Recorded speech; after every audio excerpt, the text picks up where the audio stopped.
नारद जी बोले, हे विष्णु के प्रिय शिष्य, हे महाशिव भक्त, हे विधाता, आपने अत्यंत श्रद्धा और विस्तार पूर्वक शिव एवं पार्वती के इस परम पवित्र चरित्र का सुंदर वर्णन किया है। हे ब्राह्मण, तारकासुर कौन था जिसने समस्त देवताओं को कष्ट पहुंचाया? वह किसका पुत्र था? कृपया मुझे वह कथा विस्तार से सुनाइए, जिसमें उसका शिवजी से क्या संबंध था। साथ ही यह भी बताइए कि जितेंद्रिय भगवान शंकर ने किस प्रकार कामदेव को भस्म किया। मैं उनकी इस अद्भुत और विलक्षण लीला को सुनने के लिए उत्सुक हूँ। कृपया इसे आनंदपूर्वक वर्णन करें। जगत से परे आदि शक्ति मां पार्वती ने किस प्रकार अत्यंत कठोर तपस्या की और उन्होंने अपने सुख हेतु भगवान शंकर को किस प्रकार पति रूप में प्राप्त किया। कृपया यह दिव्य कथा भी मुझे विस्तार से सुनाइए। हे महाज्ञानी, मैं आपकी शरण में हूँ। शिव भक्ति में अनुरक्त और श्रद्धावान आपका पुत्र हूँ। कृपया मुझसे इस समस्त पवित्र कथा को विशेष रूप से कहें। ब्रह्मा जी बोले, हे श्रेष्ठ पुत्र, हे महान ज्ञानी, हे देवर्षि, हे व्रतों से सुशोभित पुण्यात्मा, मैं अभी भगवान शंकर का स्मरण कर उनकी संपूर्ण लीलाओं का वर्णन कर रहा हूँ। आप ध्यानपूर्वक सुने।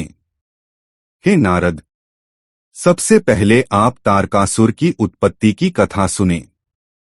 उस दुष्ट के वध के लिए देवताओं ने भगवान शिव की शरण ली और उसके संहार के लिए कठोर प्रयास किए। मेरे पुत्र मरीचि से कश्यप उत्पन्न हुए। कश्यप की 13 पत्नियां थीं, जो दक्ष प्रजापति की पुत्रियां थीं।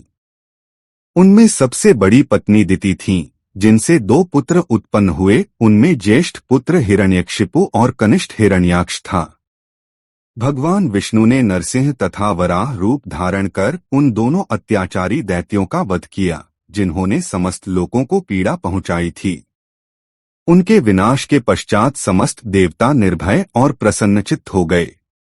इससे दिति अत्यंत दुखी हुई और अपने पति कश्यप के पास गई। पतिव्रता दिति ने भक्ति और सेवा भाव से उनकी सेवा की और पुनः गर्भ धारण किया। यह जानकर देवराज इंद्र अत्यंत चिंतित हुए। उन्होंने अवसर देखकर दिति के गर्भ में प्रवेश किया और अपने वज्र से उस गर्भ को टुकड़े टुकड़े कर दिया। किंतु उसकी तपस्या और व्रत के प्रभाव से वह गर्भ नष्ट नहीं हुआ और दैवयोग से, जब वह निद्रा में थी, उसके गर्भ से 49 पुत्र उत्पन्न हुए।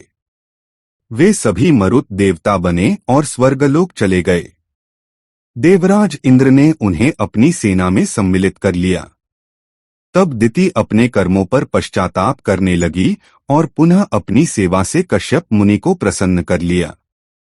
कश्यप बोले, हे भद्रे, यदि तुम पूर्ण पवित्रता के साथ 10,000 वर्षों तक तपस्या करो तो तुम्हारे गर्भ से पुनः एक अत्यंत पराक्रमी पुत्र का जन्म हो सकता है। हे महर्षि, दिति ने श्रद्धा और समर्पण के साथ कठोर तपस्या पूर्ण की। तत्पश्चात उन्होंने अपने पति से गर्भ धारण कर वैसा ही पराक्रमी पुत्र उत्पन्न किया। दिति का वह पुत्र दिव्य तेजस्वी था और देवताओं के समान प्रतीत होता था। वह वज्रांग नाम से प्रसिद्ध हुआ और उसके नाम के अनुरूप ही उसका शरीर वज्र के समान कठोर एवं सुदृढ़ था। जन्म से ही वह महाप्रतापी और अत्यंत बलशाली था। उसने अपनी माता दिति की आज्ञा का पालन करते हुए बलपूर्वक देवराज इंद्र तथा अन्य देवताओं को पराजित कर दिया और उन्हें विभिन्न प्रकार के दंड दिए। इंद्र और अन्य देवताओं की यह दुर्दशा देखकर दिति अत्यंत प्रसन्न हुई, जबकि देवता अपने कर्मों के अनुसार भारी कष्ट में पड़ गए। तब देवताओं की सदैव भलाई करने वाले मैंने कश्यप मुनि के साथ वहां पहुंचकर शांति का संदेश दिया और देवताओं को वज्रांग के बंधन से मुक्त कराया। इसके पश्चात वह पवित्र आत्मा निर्विकार और शिवभक्त वज्रांग देवताओं को मुक्त कर प्रसन्नचित्त होकर आदरपूर्वक कहने लगा। वज्रांग बोला, यह इंद्र अत्यंत स्वार्थी और कपटी है। इसी ने मेरी माता के संतानों का विनाश किया था। अब इसे अपने कर्मों का उचित फल मिल गया है और यह अपने राज्य का पालन करे। हे पितामह, मैंने यह सब केवल अपनी माता की आज्ञा का पालन करने हेतु किया है। मुझे किसी भी लोक के भोगों की कोई इच्छा नहीं है। हे वेदज्ञ ब्राह्मण, कृपया मुझे वेदों का गूढ़ रहस्य समझाइए, जिससे मैं सदा के लिए परम आनंद, विकार रहित स्थिति और प्रसन्नता को प्राप्त कर सकूं। ब्रह्मा जी बोले, हे मुने, यह सुनकर मैंने वज्रांग से कहा, जो सात्विक भाव से युक्त है वही सच्चा तत्वज्ञान है। तुम्हारी प्रसन्नता हेतु मैंने एक सुंदर स्त्री की रचना की है। मैंने उस स्त्री का नाम वरांगी रखा और उसे दिति पुत्र वज्रांग को प्रदान कर उसके पिता को अत्यंत संतुष्ट किया। इसके पश्चात मैं अपने लोक को लौट गया और कश्यप भी अपने स्थान पर चले गए। इसके बाद वह दैत्य वज्रांग सात्विक मार्ग की ओर प्रवृत्त हुआ और राक्षसी प्रवृत्तियों को त्याग कर बिना किसी वैरभाव के जीवन का सुख भोगने लगा। परंतु वरांगी के हृदय में सात्विकता जागृत नहीं हुई। वह सांसारिक इच्छाओं से युक्त होकर श्रद्धापूर्वक अपने पति की विभिन्न प्रकार से सेवा करने लगी। महाप्रभु वज्रांग अपनी पत्नी की समर्पित सेवा से प्रसन्न होकर उससे कहने लगे। वज्रांग बोले, हे प्रिय, तुम मुझसे क्या चाहती हो? तुम्हारे मन में कौन सा विचार है? निःसंकोच मुझे बताओ। वरांगी बोली, हे सत्पथगामी स्वामी, यदि आप मुझसे प्रसन्न हैं तो मुझे ऐसा पुत्र दीजिए जो महान बलशाली हो, तीनों लोकों को जीतने में सक्षम हो और इंद्र को कष्ट देने वाला बने। ब्रह्मा जी बोले। अपनी पत्नी के इन शब्दों को सुनकर वज्रांग अचंभित और व्याकुल हो गए।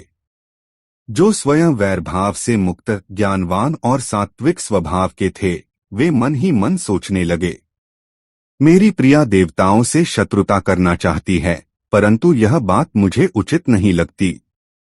अब मैं क्या करूं? कहाँ जाऊं? ऐसा कौन सा उपाय करूं जिससे मेरी प्रतिज्ञा भी अक्षुण्ण रहे और विनाशकारी परिणाम भी न हो? यदि मैंने अपनी पत्नी की इच्छा पूरी कर दी तो तीनों लोग संकट में पड़ जाएंगे। देवता और ऋषि भी अत्यंत दुखी हो जाएंगे। परंतु यदि मैं अपनी पत्नी की इच्छा पूर्ण नहीं करता तो मुझे नरक भोगना पड़ेगा। दोनों ही परिस्थितियों में धर्म की हानि होगी, ऐसा मैंने धर्मशास्त्रों में पढ़ा और सुना है। हे महर्षि, इस प्रकार धर्म संकट में फंसकर वज्रांग असमंजस में पड़ गया। वह अपनी बुद्धि से दोनों विकल्पों, इच्छा पूर्ण करने और न करने के उचित और अनुचित पक्षों पर विचार करने लगा। हे मुने, उस समय भगवान शिव की इच्छा से बुद्धिमान वज्रांग ने अंततः अपनी पत्नी की बात मान ली और उससे कहा, ठीक है, ऐसा ही होगा। इसके बाद इस उद्देश्य की पूर्ति के लिए उसने अपनी इंद्रियों को वश में रखते हुए मेरे प्रसन्नता हेतु दीर्घकाल तक प्रेमपूर्वक कठोर तपस्या की। जब उसका महान तप देखकर मैं अत्यंत संतुष्ट हुआ, तब उसे वरदान देने के लिए स्वयं वहां पहुंचा और प्रसन्न मन से उससे कहा, वर मांगो। उस समय वज्रांग ने आकाश में स्थित मुझे, ब्रह्मा जी को प्रसन्न भाव से प्रणाम किया और नाना प्रकार से स्तुति करके अपनी प्रिय पत्नी के लिए एक हितकारी वरदान मांगा। वज्रांग ने कहा, हे प्रभु, कृपा करके मुझे ऐसा पुत्र प्रदान कीजिए जो अपनी माता और मेरा परम हित करने वाला हो। वह अत्यंत बलशाली, महान प्रतापी, सर्वशक्तिमान और तपस्या में निपुण हो। ब्रह्मा जी बोले, हे महर्षि, वज्रांग के इस वचन को सुनकर मैंने उसे तथास्तु कहकर वरदान दे दिया। इसके बाद शिवजी का स्मरण करते हुए मैं उदास मन से अपने धाम लौट आया।